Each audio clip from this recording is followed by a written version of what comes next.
अरमान रो रहा है। पूजा, अरमान रो रहा है। ध्यान कहाँ है तुम्हारा?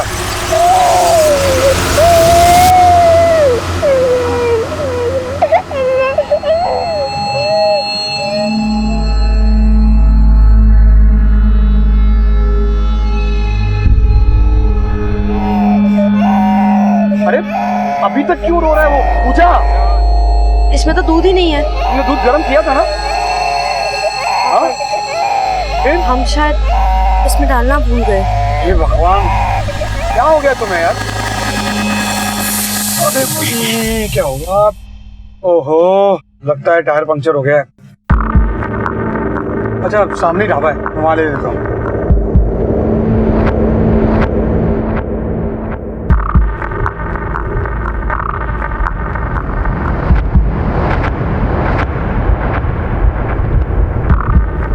अरे यार, पीछे वाला टायर पंचर हो गया।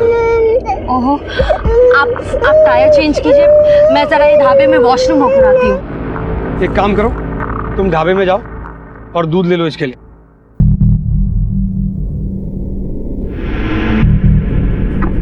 हाँ। अरे भैया, ये वॉशरूम का है। मैम इधर से जाइए, पीछे है। Thank you. और कुछ चाहिए?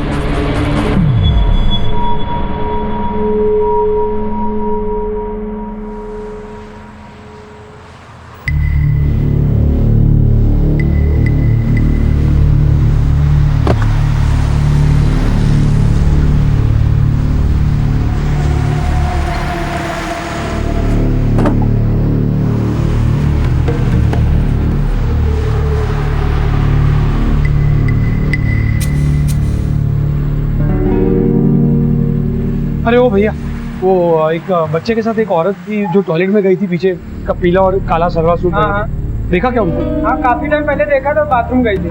आधा घंटा हो गया बात।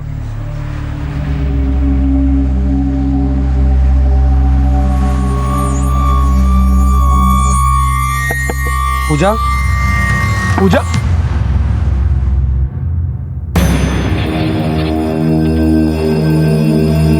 पूजा, पूजा, कहाँ चली गई? अरमान! देखो भाई साहब, अभी आधे घंटे पहले मेरी पत्नी और एक छोटा सा बच्चा तो टॉयलेट में लेकर गई थी, तो आपने देखा क्या उनको? नहीं, हमको नहीं मालूम।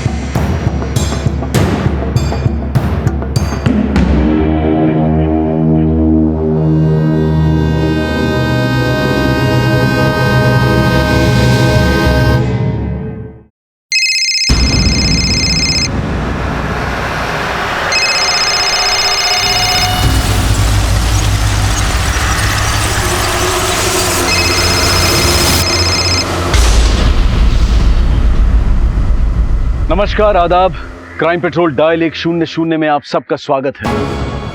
जैसा कि हमने अभी देखा कि टायर पंचर होने की वजह से राकेश और उसका परिवार दिल्ली आगरा हाईवे पर स्थित ढाबे पर टायर बदलने के लिए रुकते हैं, लेकिन कुछ ही देर बाद राकेश की पत्नी पूजा और उनका बेटा अरमान वहां से लापता हो जाते हैं। वहीं दूर झाड़ियों में हमें पूजा का फोन गिरा हुआ दिखाई देता है। पूजा का फोन इस बात की तरफ इशारा कर रहा था कि पूजा और अरमान शायद किसी अनहोनी का शिकार हुए थे। वजह जो भी हो, लेकिन कोई घात लगाए इस जुर्म को अंजाम देने की फिराक में था। जहां इस वाकये ने कई सवाल खड़े कर दिए थे, वहीं तुरंत पुलिस को मदद के लिए बुला लिया गया।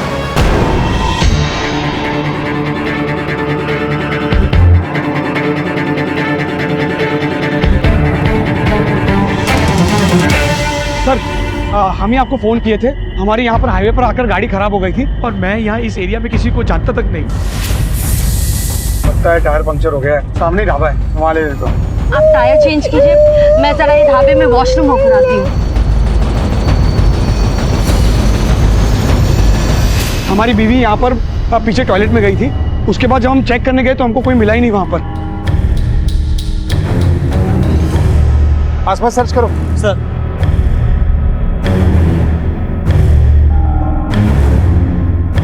या आप लोग में से किसी ने कुछ देखा है? आप तो यहीं बाहर बैठे हुए हैं। उस औरत या बच्ची को देखा आपने? नहीं साहब, हमने तो कुछ भी नहीं देखा। पीछे की तरफ बाथरूम के पास से कोई चीखने चिल्लाने की आवाज़? नहीं साहब, मैं तो टॉयलेट भी गई थी लेकिन वहाँ कोई नहीं था। ये ढाबे का ओनर कौन है? हाँ साहब, मैं हूँ। बाहर आइए। यहाँ पे कौन कौन काम करता है? तुम करते हो यहाँ पे? तुम दोनों ही हो? हाँ सर। ये सब तुम लोगों ने किया है ना? बोलो। ना ना साहब, हमने नहीं किया साहब। हम बहुत गरीब लोग हैं साहब। बरसों से इस ढाबे पर बहुत ईमानदारी से काम कर रहे हैं साहब। हम किसी औरत को क्यों गायब करेंगे साहब? सच्ची बोलते साहब, हम लोग ने किसी को गायब नहीं किया साहब।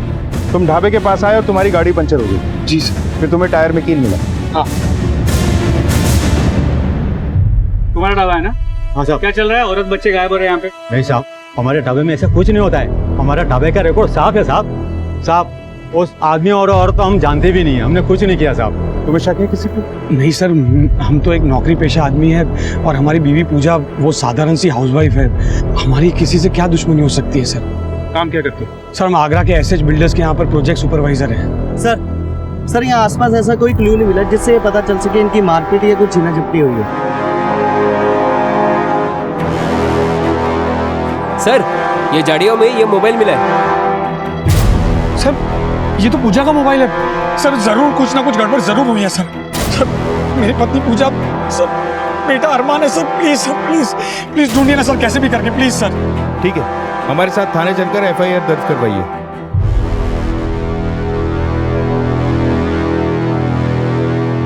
सर ढाबे पे हाईवे के पास कील लग के गाड़ी का टायर पंक्चर और फिर पूजा और उसके बच्चे का गायब। सर ये किडनैपिंग का मामला हो सकता है। ढाबे के अंदर भी पूछताछ की लेकिन अंदर लगता नहीं कि कोई इन्वॉल्व होगा। सही। इस केस में हवा भरने के लिए हमें एक सॉलिड क्लू की जरूरत पड़ेगी। एक काम करो, लोकल पेट्रोलिंग टीम और हाईवे पुलिस स्टेशन सब जगह पूजा और बच्चे की फोटो सर्कुलेट करते। और हाँ, हाईवे पे जहाँ जहाँ भी सीसीटीवी कैमरा है सबकी फुटेज चेक करो। इस केस का पहला कील हमें जल्द से जल्द निकालना है। सर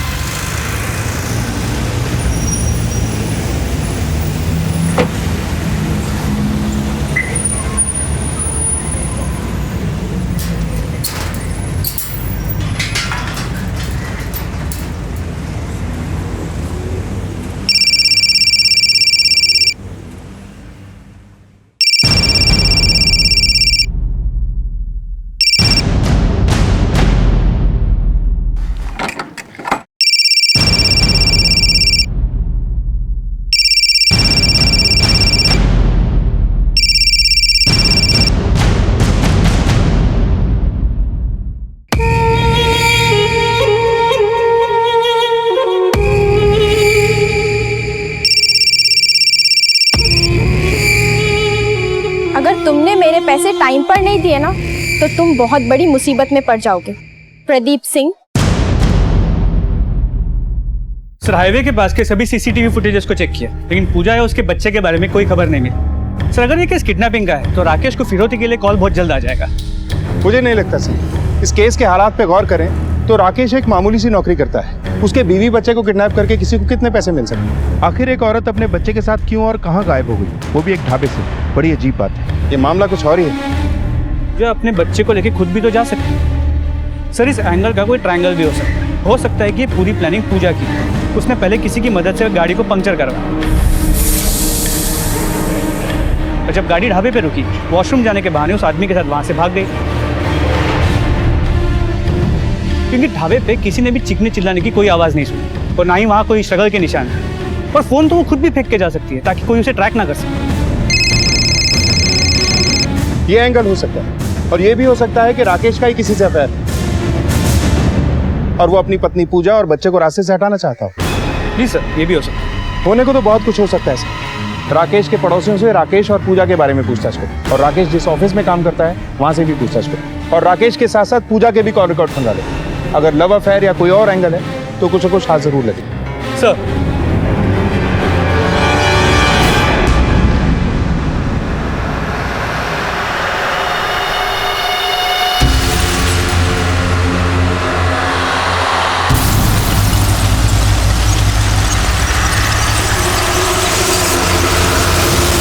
पुलिस जी जान से इस बात का पता लगाने में जुटी हुई थी कि आखिर राकेश की पत्नी पूजा और बेटा अरमान कहां गायब हो गए थे। पुलिस ने इस केस को हर एंगल से टटोलना शुरू किया। इस केस में लव ट्रायंगल से लेकर बाकी हर उस एंगल पर काम किया जा रहा था जिसकी वजह से पूजा अचानक लापता हो सकती थी। राकेश के पास आया वो फोन आखिर किसने किया था, और वो राकेश को प्रदीप के नाम से क्यों बुला रहा था? क्या राकेश का कोई राज था जिसकी वजह से ये जुर्म किया गया था, या फिर पूजा अपनी मर्जी से अरमान के साथ कहीं चली गई थी? पुलिस परत दर परत इस केस की सच्चाई जानने में जुटी हुई थी। ये आपके सामने जो राकेश और पूजा श्रीवास्तव रहते हैं, आप लोग इन दोनों को कब से जानते हैं? सर यही कुछ 4 साल से, जब से वो यहाँ रहने आए थे। सर राकेश ने हमें बताया था कि पूजा शादी से पहले सेल्स गर्ल का काम करती थी। उन दोनों ने लव मैरिज की थी, पर शादी के बाद उसने उसको काम करने से मना कर दिया। वो चाहता था कि वह घर पे रह के घर और परिवार का अच्छे से ख्याल रखे। सर राकेश पूजा से बहुत प्यार करता है, लेकिन पूजा कुछ हमें मूडी सी लगती है। कुछ महीने पहले हमारी कॉलोनी में फंक्शन था, तो हम पूजा के घर में बुलाने गए थे, तो हमने उन दोनों के बीच थोड़ी सी अनबन सुन ली थी। हमें नहीं जाना है बस। अरे यार कमाल कर रही हो तुम, इतने दिनों से प्रधान बनकर होली के फंक्शन की तैयारियां करवा रही हो, और अब फंक्शन में जाने के लिए नखरा करे क्यों? नखरे? राकेश यही नखरे शादी से पहले आप सर आंखों पर रखते थे, और अब इन्हीं पे सवाल खड़ा कर रहे। पूजा, शादी के पहले की बात कुछ और थी यार। अब तो तुम जानती हो कि हम एक प्राइवेट फर्म में नौकरी कर रहे हैं, महीने की जो इनकम हो रही है उससे गुजारा कर रहे हैं, एक ईमानदारी भरा जीवन जीने की कोशिश कर रहे हैं, तो थोड़ा बहुत तो एडजस्ट करना पड़ेगा ना यार। मतलब पूजा राकेश के साथ खुश नहीं है? ऐसा तो नहीं कहेंगे, पर हाँ ऐसा लगता है कि पूजा के शौक राकेश की तनख्वाह से कुछ ज्यादा ही है। अच्छा, तुम्हें कभी ऐसा लगा ये राकेश का किसी दूसरी औरत के साथ कोई चक्कर हो? नहीं सर, राकेश तो बिल्कुल ऐसा आदमी नहीं है। क्या कभी ऐसा लगा कि पूजा का किसी और आदमी के साथ कोई नाजायज रिश्ता है? सर ऐसा तो नहीं कहेंगे, पर किसी के दिल की बात हम क्या जाने।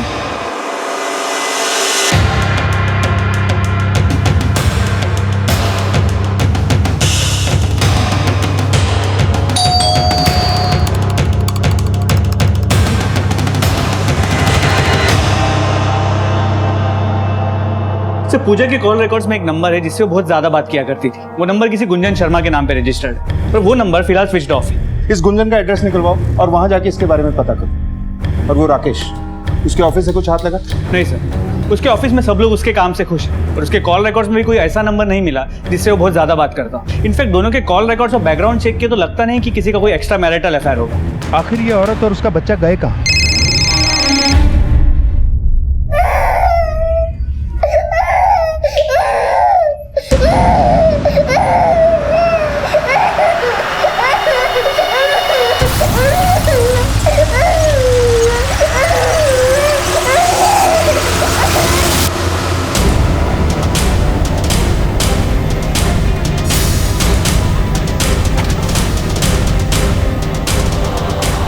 सुनिए जरा बाहर आई। हाँ सर। ये गुंजन शर्मा यही रहती है?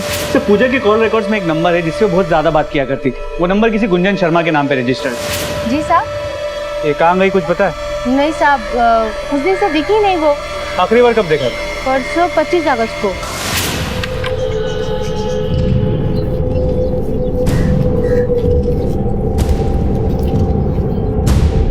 अरे गुंजन कहाँ जा रही हो? अरे भाभी मैं ना अभी थोड़ा जल्दी में हूँ, बाद में आके आपसे बात करूँ, ठीक है? ये घर उसी का है खुद का? नहीं साहब, वो तो किराए पे रहती है। किसका मकान? ये अल्ताफ भाई का घर है। गुंजन एक सीधी सादी लड़की है सर। 6 महीने पहले वो हमारे से किराए पे मकान लेने आई थी, और जहाँ तक मैं जानता हूँ वो सिलाई और कढ़ाई करके अपने खर्चे निकालती है। गुंजन का कोई दोस्त या रिश्तेदार जो उसे मिलने आता हो? नहीं साहब, वो अकेली ही रहती है। जहाँ तक मैं जानता हूँ उससे मिलने के लिए आज तक कोई आया नहीं। आपको कुछ आइडिया है कि वो यहाँ आने से पहले कहाँ रहती थी? नहीं साहब, वो तो नहीं मालूम। न उसने कभी बताया, न मैंने कभी कोई देखा। कोई अंदाजा है कि अभी वो गई कहाँ है? नहीं साहब, वो तो नहीं मालूम।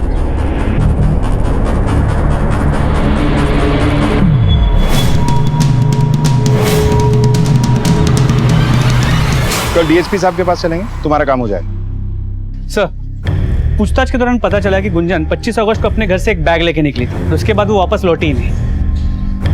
कॉल रिकॉर्ड के हिसाब से पूजा का गुंजन के साथ सबसे ज्यादा बात करनी। फिर 25 अगस्त को गुंजन का बिना किसी को बताए अचानक कहीं चले जाना, और 26 अगस्त को पूजा का भी गायब हो जाना। मामला गले नहीं उतर रहा है।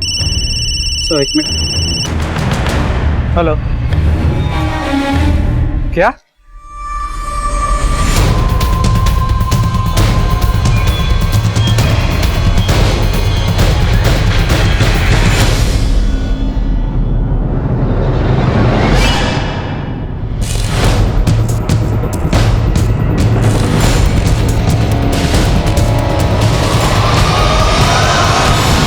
सर गले पे निशान है, गला घोट के मारा गया है। ये मामला किडनैपिंग और कत्ल का लगता है सिंह।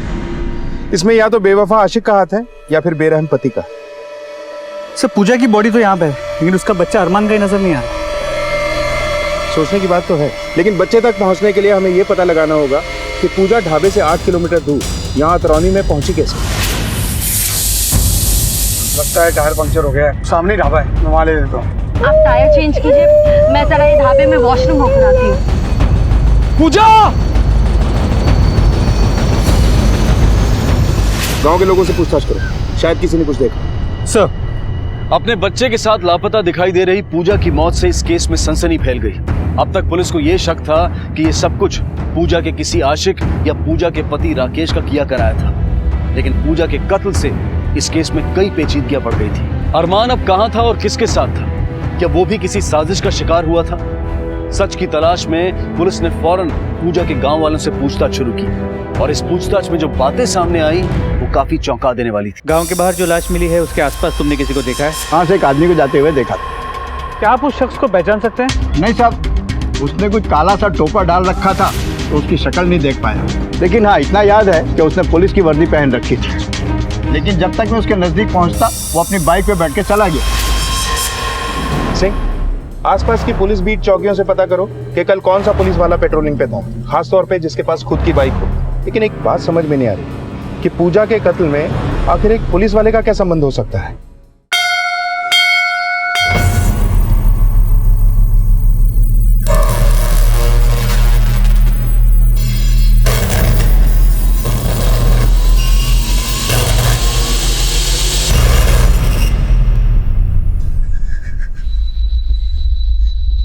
आपकी पहचान में कोई पुलिस वाला है? नहीं सर। याद कीजिए, पिछले कुछ दिनों में आपको या पूजा को कोई पुलिस वाला मिला हो? नहीं सर। अच्छा, आप किसी गुंजन शर्मा को जानते हो? पूजा के कॉल रिकॉर्ड्स में गुंजन शर्मा का नंबर मिला है। नहीं।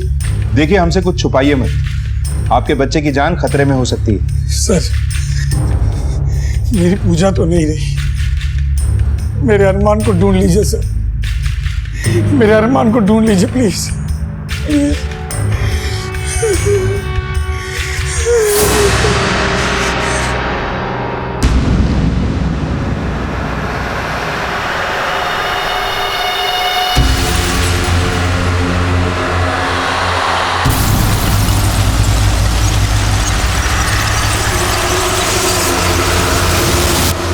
सर अतरौनी के पास के कुल 15 पुलिस चौकी में पूछताछ की, लेकिन उस दिन उस गांव में किसी भी पुलिस वाले का आना जाना नहीं हुआ। सिंह, पता करो कि आगरा और उसके आसपास हाल फिलहाल में कोई भी पुलिस वाला कहीं सस्पेंड हुआ है क्या? अगर हुआ है तो उसका पूजा और राकेश से क्या संबंध है? ये राकेश जरूर हमसे कुछ ना कुछ छुपा रहा है। सर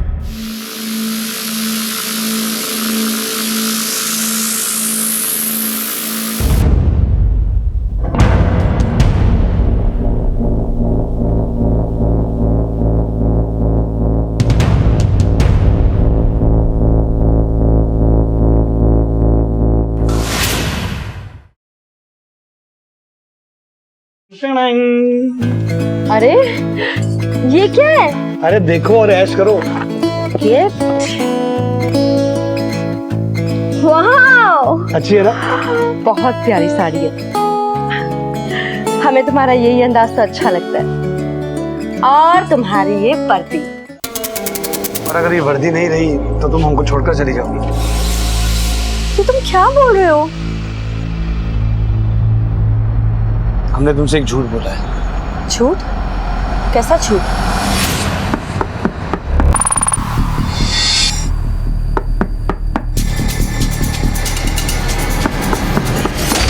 सर पोस्टमार्टम रिपोर्ट के मुताबिक 26 अगस्त को सुबह 8 और 10 के बीच पूजा को गला घोट के मारा गया। फिजिकल असॉल्ट या मोलेस्टेशन के कोई निशान? नहीं सर। और वो सस्पेंडेड पुलिस वाले के बारे में जो पता करने के लिए कहा था, उसका कुछ पता चला? उसने पुलिस की वर्दी पहन रखी थी। सर आगरा या उसके आसपास के किसी भी पुलिस थाने में पिछले 2 साल में कोई भी पुलिस वाला सस्पेंड नहीं हुआ है। आखिर ये पुलिस वाला हो कौन सकता है? सर ये गुंजन के कॉल रिकॉर्ड्स, इसके मुताबिक 26 तारीख को उसकी मोबाइल की लोकेशन ढाबे की थी। सर इस पूजा और अरमान की किडनैपिंग और पूजा के मर्डर में इस गुंजन का कोई कनेक्शन हो सकता है? बिल्कुल हो सकता है, क्योंकि गुंजन भी 25 अगस्त से लापता है। इसका फोन ऑन हुआ? नहीं सर, अब तक नहीं हुआ। सिंह, इस केस में गुंजन का मिलना बहुत जरूरी है। पता करो कि गुंजन का सिम कहाँ से खरीदा गया था, ताकि उसकी हिस्ट्री निकालकर ये पता कर सके कि गुंजन और पूजा का आपस में क्या कनेक्शन है। सर गुंजन और पूजा एक दूसरे को बहुत अच्छे से जानते हैं, फिर राकेश ने ये क्यों कहा कि वो गुंजन को नहीं जानता? किसी गुंजन शर्मा को जानते हो? नहीं। एक काम करो, राकेश के पड़ोसियों से पूछताछ करो, क्या किसी ने गुंजन और पूजा को आपस में मिलते हुए देखा है? और ढाबे पे भी पूछो, क्या 26 अगस्त को किसी ने गुंजन को वहां देखा है? आखिर पता तो चले कि गुंजन वर्दी वाले और राकेश का आपस में कनेक्शन क्या है। सर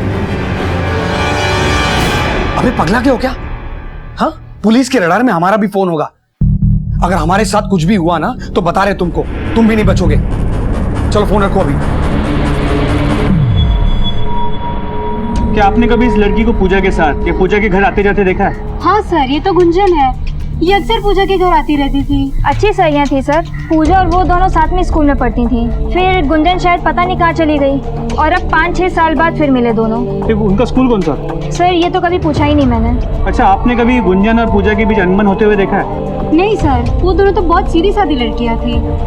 सर एक गुंजन और पूजा एक ही स्कूल में पढ़ते थे, मगर कौन सा स्कूल ये नहीं पता। गुंजन के मोबाइल रिकॉर्ड से पता चला है कि उसने सिम कार्ड टुंडला से खरीदा, जो आगरा से करीब 28 किलोमीटर दूर एक शहर है। जिस एड्रेस पे ये सिम रजिस्टर्ड है वहां पता करो, हो सकता है गुंजन वहीं मिले। लेकिन राकेश का गुंजन को ना पहचानने वाली बात खटकती। हो सकता है कि वो हमसे कुछ तो छुपा रहा है। हो सकता है, क्योंकि गुंजन की लास्ट मोबाइल लोकेशन 26 तारीख को ढाबे की थी और उस वक्त ये राकेश भी वहीं था। हालांकि जब हमने ढाबे के स्टाफ को गुंजन की फोटो दिखाई, किसी ने भी उसे नहीं पहचाना। सर आपका शक सही हो सकता है। हो सकता है राकेश और गुंजन के बीच एफआईआर चल रहा हो और पूजा और अरमान रास्ते का कांटा बन रहे हैं। हो सकता है, लेकिन ये राकेश सच तो बोलेगा नहीं। इसका कच्चा चिट्ठा हमें इसके सामने रखना होगा। हो सकता है टुंडला से हमें कोई सबूत मिले।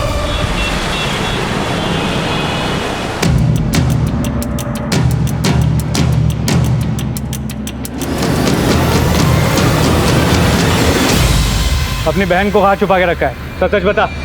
छुपा के? सर हम तो मुझसे खुद ही 6 महीने से नहीं मिले। एक गुंजन एक मर्डर केस में शक के दायरे में, अगर तू उसे छुपा रहा है तो खुद अंदर जाएगा। सर हम क्यों छुपाएंगे कुछ? हम सच बोल रहे हैं। वो एक अच्छी लड़की है। वो तो घर बेचने की बात पे हमारी अनबन हो गई और नाराज होकर वो आगरा चली गई। पूरी बात बता।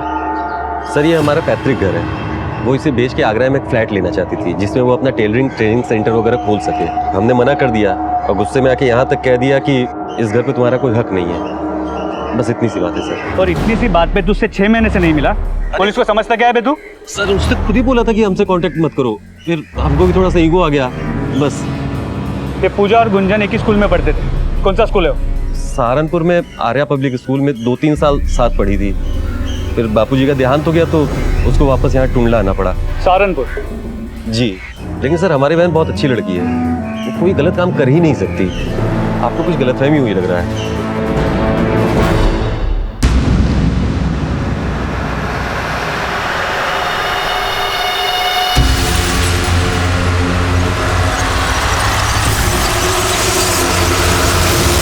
पूजा की मौत की गुत्थी इस केस के हर मोड़ पर और भी उलझती जा रही थी। पूजा के साथ गुंजन का मोबाइल लोकेशन मिलना कई सवाल खड़े कर रहा था। आखिर कहाँ थी गुंजन और उसका पूजा की मौत और अरमान के लापता होने से क्या कनेक्शन? अरमान इस वक्त जिन लोगों के साथ था वो लोग कौन थे और अरमान इनके पास कैसे आया था? क्या पूजा के बाद अरमान की जान को भी खतरा था? अब तक की घटनाओं से एक पुलिस वाले का नाम सामने आया था। आखिर कौन था ये पुलिस वाला और पूजा के कत्ल में उसका क्या रोल था? इस केस का अगला पड़ाव पुलिस के लिए इतना चौंका देने वाला था कि इस पड़ाव के बाद इस केस की दिशा और दशा दोनों की बदल गई। सर ये पूजा सहारनपुर से थी, तो हो सकता है कि राकेश भी उसे सहारनपुर में ही मिला। सहारनपुर में राकेश के बारे में पता करो। खबरी को बोलो कि राकेश पे नजर रखे। मैं राकेश के घर का सर्च वारंट निकलवाता हूँ। अब तो इस गेम की बैंड बजानी ही पड़ेगी।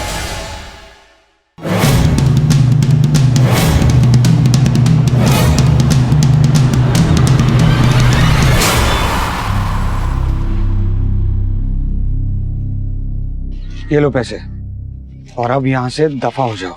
दफा हो जाओ? अभी तो कमाई करने का मौका मिला है प्रदीप सिंह।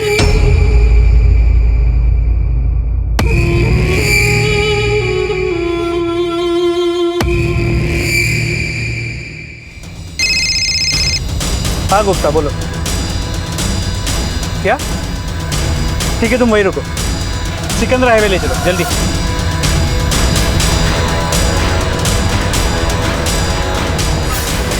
सलाम साहब।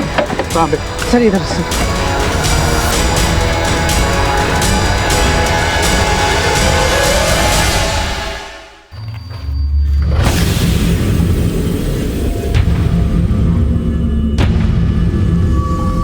लाश पूरी तरह सड़ चुकी है।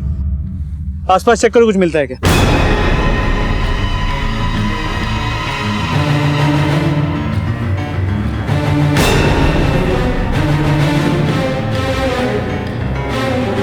सर, ये बैग मिला है, लगता है इसी का है। चेक करो।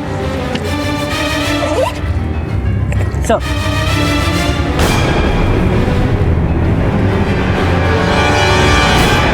गुंजन शर्मा।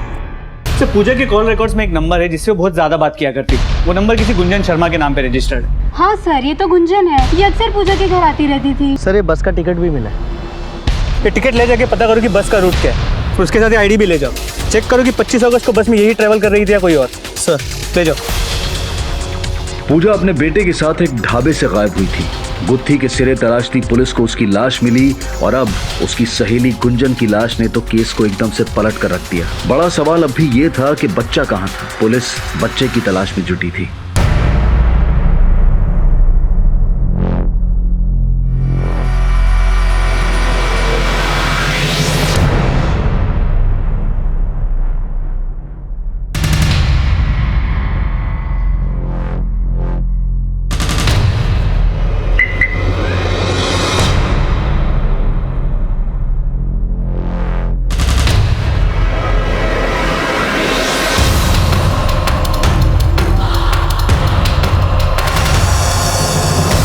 पोस्टमार्टम रिपोर्ट के मुताबिक गुंजन का मर्डर पूजा के मर्डर से एक दिन पहले मतलब 25 अगस्त को शाम 5 से 7 के बीच किया गया।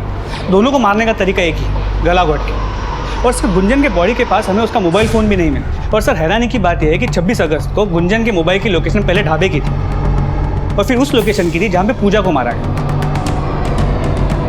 सर, अगर गुंजन 25 तारीख को मर चुकी है तो उसकी मोबाइल की लोकेशन उन दो जगहों की कैसे हो सकती है? सिंह, कहीं ऐसा तो नहीं कि गुंजन और पूजा दोनों का कातिल कोई एक ही है, जिसने पहले गुंजन का खून किया फिर गुंजन का फोन अपने पास रखा, इसलिए गुंजन और पूजा दोनों के मर्डर स्पॉट पे वो फोन एक्टिव था। लेकिन ये सब कुछ पता लगाने के लिए हमें गुंजन के कॉल रिकॉर्ड्स को एक बार फिर से खंगालना होगा। पता करो कि 25 अगस्त से 2 हफ्ते पहले तक गुंजन के नंबर पे कहां से कॉल आए और उसने किसे किसे कॉल किया। सिंह, इस केस में जरूर कुछ ऐसा है जो हमारी आंखों के सामने तो है लेकिन हम उसे देख नहीं पा रहे।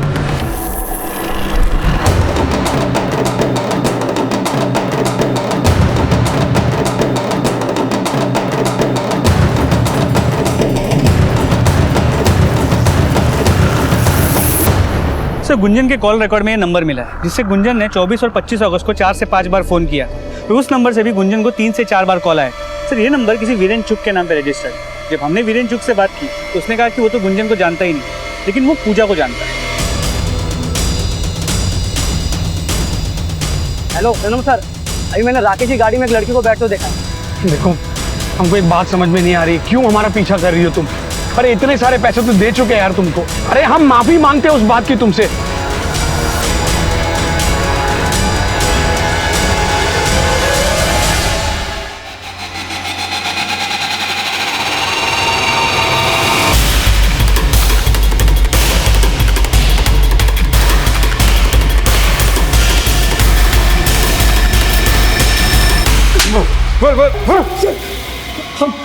हम बताते हैं सर, हमने झूठ बोला कि हम गुंजन को नहीं जानते, क्योंकि सर हम डर गए थे कि कहीं सच का पता आपको चल गया तो आप एक बात से दूसरी बात को जोड़ न लें और पूजा का केस हम पर भारी न पड़ जाए।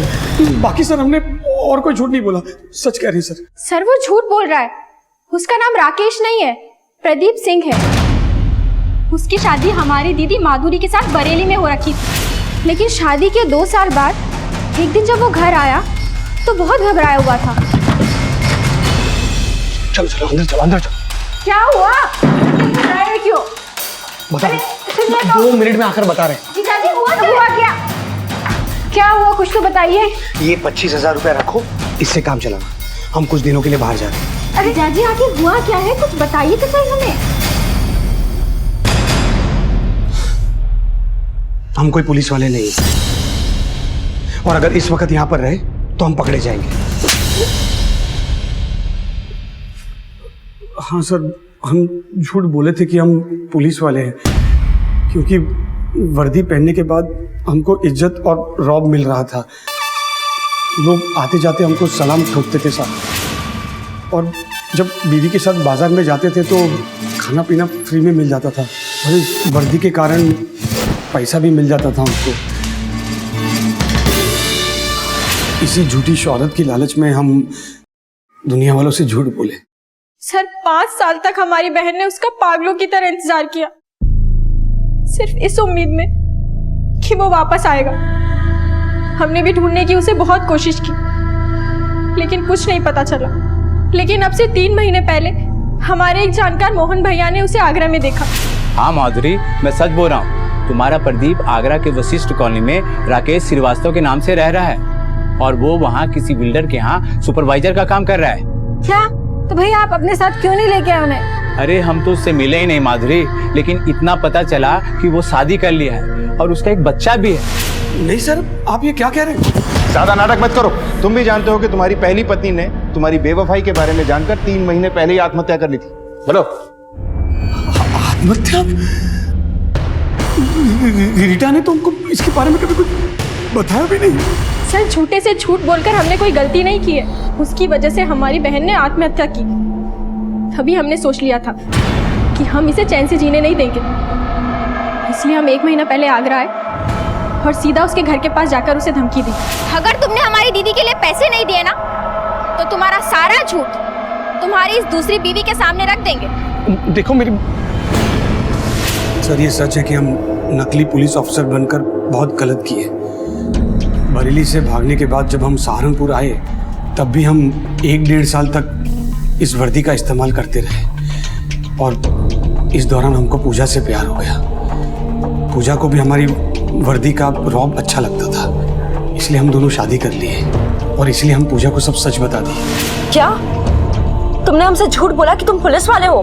लेकिन हम कोई बहुत बड़ा जुर्म नहीं किए, बस यूं ही। पर तुमसे शादी करने के बाद अब हम ये झूठी जिंदगी नहीं जीना चाहते। बहुत प्यार करते हैं तुमसे।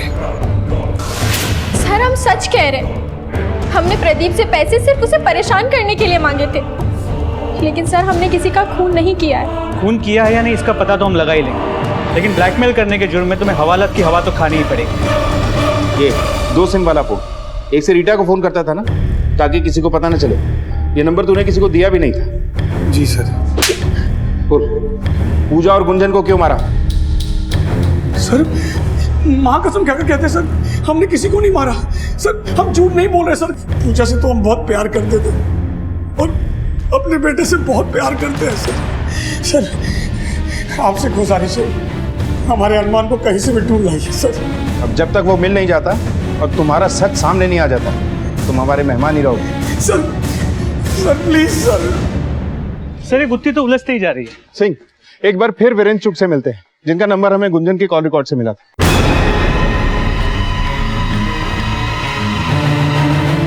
नहीं सर, हम इसे नहीं जानते। और इसे? हाँ सर, ये वही औरत है जो अपना बच्चा हमें देने वाली थी।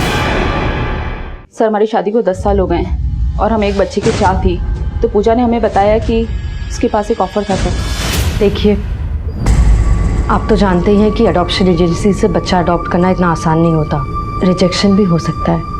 अगर आप लोग चाहे तो मैं बिना किसी कानूनी कार्रवाई के आपको बच्चा दिला सकती हूँ। वो दरअसल मुझे मेरे पति के इलाज के लिए पैसे चाहिए, 9 लाख रुपए। उसके बदले मैं आपको अपना बच्चा दे सकती हूँ। हर माँ की तरह मैं भी अपने बच्चे से बहुत प्यार करती हूँ, पर मैं मजबूर हूँ। अगर आप चाहते तो मैं किसी भी कानूनी कागज पर अपनी साइन कर दूंगी और आपसे ये वादा करती हूँ कि मैं अपना बच्चा कभी वापस नहीं लेने आऊंगी। Thank you. तो अब वो बच्चा कहाँ है?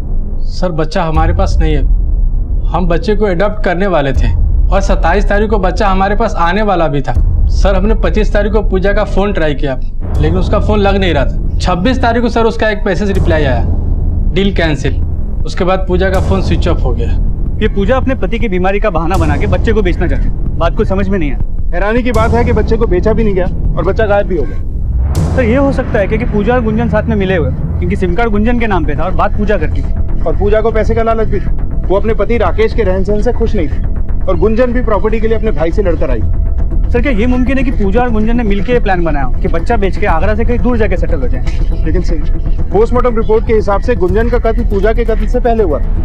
तो हो सकता है कि राकेश को इनकी प्लानिंग के बारे में पूरा पता चल गया, इसलिए उसने रीटा के साथ मिलकर पूरा कांड किया और अब हमसे झूठ बोल रहे हैं। हो सकता है वो वर्दी वाला राकेश ही हो। एक बात और सिंह, गुंजन की लाश हमें हाईवे के पास मिली। ये वही हाईवे है जो गुंजन के गांव की तरफ जाता है। इसका मतलब है कि राकेश को पता था कि गुंजन कौन सी बस से जाने वाली है। सिंह, हाईवे पे जहां भी सीसीटीवी कैमरा है सबकी फुटेज मंगवाओ। जी सर।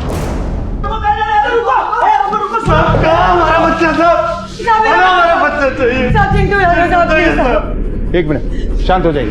हमारा बच्चा साहब, बताइए बात क्या है। हम दोनों रोज रात को खाना खाने के बाद अपने बच्चे के साथ घूमने जाते हैं साहब। आज भी गए थे तो पुलिस वाला होने की वजह से साहब हमने उस पर ध्यान नहीं दिया और अचानक से उसने हम पे मिर्ची पाउडर फेंका और हम कुछ देख नहीं पाए साहब।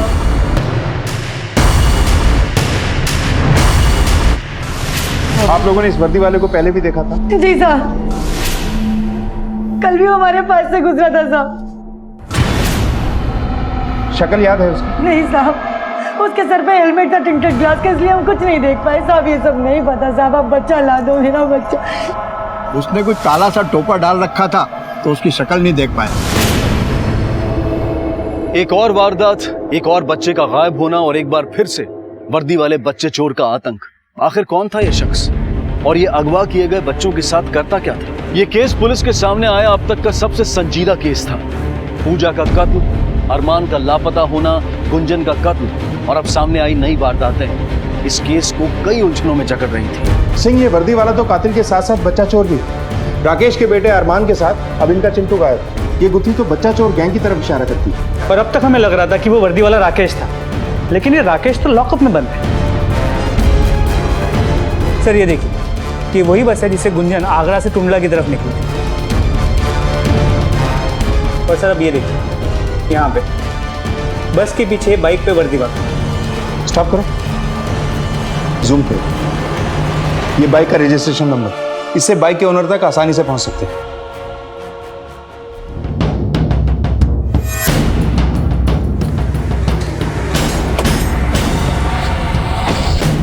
पूरे घर को छान मारो। सर बहुत शौक है ना तुझे वर्दी खेलने का? तुझे असली वर्दी का खेल दिखाता हूँ। चल हुआ क्या साहब? डाल दो गाड़ी में से। संभाल के सर, अंदर से बच्चा मिला।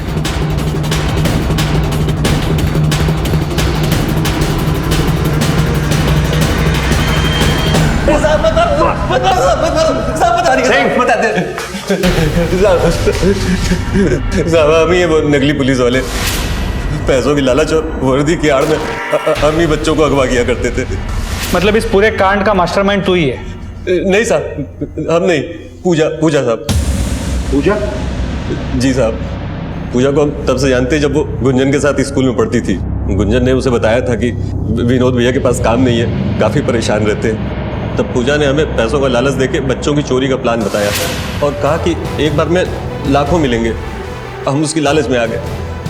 वो बच्चा चुराती थी और हम वर्दी में निगरानी करते थे ताकि अगर कोई बवाल हो तो सलटाया जा सके। लेकिन पूजा ऐसा कर क्यों रही? साहब वो राकेश की कमाई से खुश नहीं थी और ऐसे अनाथालयों को जानती थी जहाँ से वो उन लोगों के नंबर निकाल लेती थी जिन लोगों को बच्चे चाहिए थे। लेकिन बच्चे आते कहाँ से? साहब हम बच्चे कहीं से भी चुरा लेते थे। तो उसे मारा क्यों? किस बात के लिए हम तुम्हें ज्यादा पैसे दें? अब तक तो सिर्फ एक ही बच्चा चुराया है और क्लाइंट ढूंढने से लेकर बच्चा चुराने तक पूरा दिमाग हमारा होता है, तुम्हारा नहीं। जो भी पैसा कमाते हैं ना वो वर्दी की वजह से कमाते हैं, तुम्हारी वजह से नहीं। तुम नहीं तो कोई और सही। 28 अगस्त को हमें कुछ भी करके चुप और उसकी पत्नी को बच्चा देना था। हमने सोचा ये डील हम अकेले कर लें और पूरा पैसा ले लें और पूजा को साइड कर दें। मतलब गुंजन भी तुम्हारी पार्टनर? नहीं साहब, गुंजन को तो इस बारे में कुछ पता ही नहीं था। गुंजन को किसने मारा? साहब एक दिन गुंजन पूजा के घर गई और गलती से उसका मोबाइल पूजा के यहाँ ही छूट गया। इत्तेफाक से उस दिन पूजा का मोबाइल खराब था। गुंजन के मोबाइल से उसने चुप को फ़ोन लगा लिया। दूसरे दिन गुंजन अपना मोबाइल वापस ले आई, तभी चुप का मैसेज गुंजन के मोबाइल पे आया। ये तुम्हारा एसएमएस है ना, जो तुम्हारे क्लाइंट ने भेजा था और गलती से मेरे मोबाइल में आ गया और मैंने पढ़ भी लिया है। तुम्हारा और पूजा का भांडा तो मैं पुलिस और गांव वाले में जाके फोड़ती हूँ। और हाँ, तुम प्रॉपर्टी की बात कर रहे थे ना, मैं तो चली जाऊंगी आराम से टुंडला और देखना वहां पे ना प्रॉपर्टी बेच के आगरा में फ्लैट लूंगी और तुम और पूजा सड़ते रहना जेल में। हम डर गए साहब। हमने सोचा कि अगर पूजा पकड़ी जाएगी तो हम भी पकड़े जाएंगे, इसीलिए जब वो 25 तारीख को आगरा से निकली ना तो हमने उसका पीछा किया और मौका मिलते ही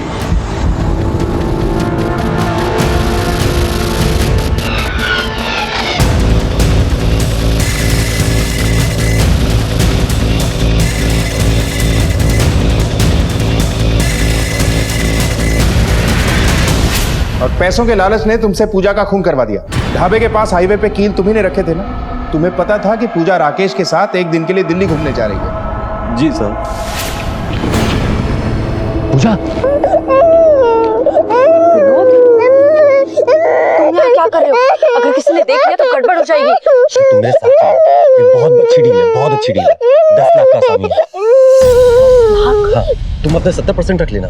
पर विनोद, राकेश मेरे साथ है, वो वहाँ टायर चेंज कर रहा है। टायर चेंज कर रहे हैं ना, तो आधे घंटे जाएंगे ही जाएंगे। अरे यार, चलो चलो चलो, तुम बचा तुम्हारा।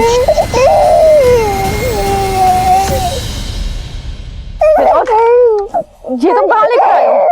और कहाँ है पार्टी? परसेंटेज चाहिए था ना तुझे? आज देता हूँ 100% तुझे। ये क्या बकवास कर रहे हो?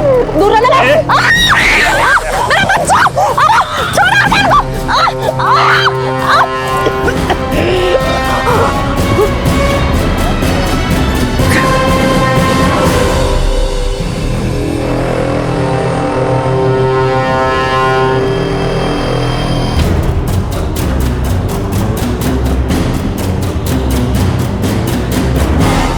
बच्चे को तूने चुक को तो नहीं दिया?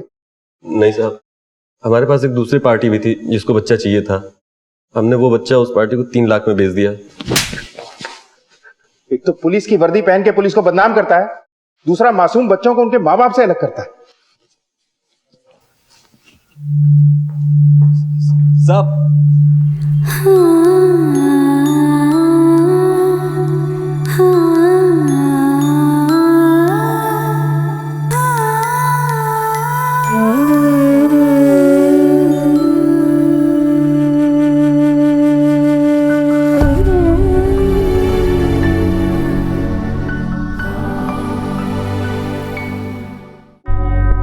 पूजा का लालच ही उसके नाश का कारण बना। उसने अपने सपनों को पूरा करने के लिए एक ऐसा रास्ता चुना जिसकी मंजिल की तरफ ध्यान देना उसने कभी जरूरी ही नहीं समझा। विनोद को आईपीसी की धारा 302 के तहत हत्या के लिए गिरफ्तार कर लिया गया। पुलिस ने इस रैकेट का पता लगाकर न जाने ऐसे कितने ही बच्चों की जिंदगियां बचा ली जो शायद होश संभालते ही जुर्म की काली दुनिया में कदम रखने वाले थे। ईमानदारी, मेहनत और लगन ही सफलता की कुंजी है। याद रखें, मंजिल चाहे कितनी भी ऊंची क्यों ना हो, लेकिन रास्ते हमेशा पैरों के नीचे ही होते हैं। इसलिए मंजिल के ख्वाबों को नजरों में समाने से बेहतर है कि नजरें रास्ते पर टिकी हों ताकि कोई गलती ना होने पाए। इसी विचार के साथ अब मैं अनूप सोनी आपसे विदा लेता हूं। फिर मुलाकात होगी अगले एपिसोड में एक और चौंका देने वाले केस के साथ। तब तक अपना और अपने परिवार का ख्याल रखें और देखते रहें क्राइम पेट्रोल डायल 100। सबक एक को सीख हम सबको। जय हिंद।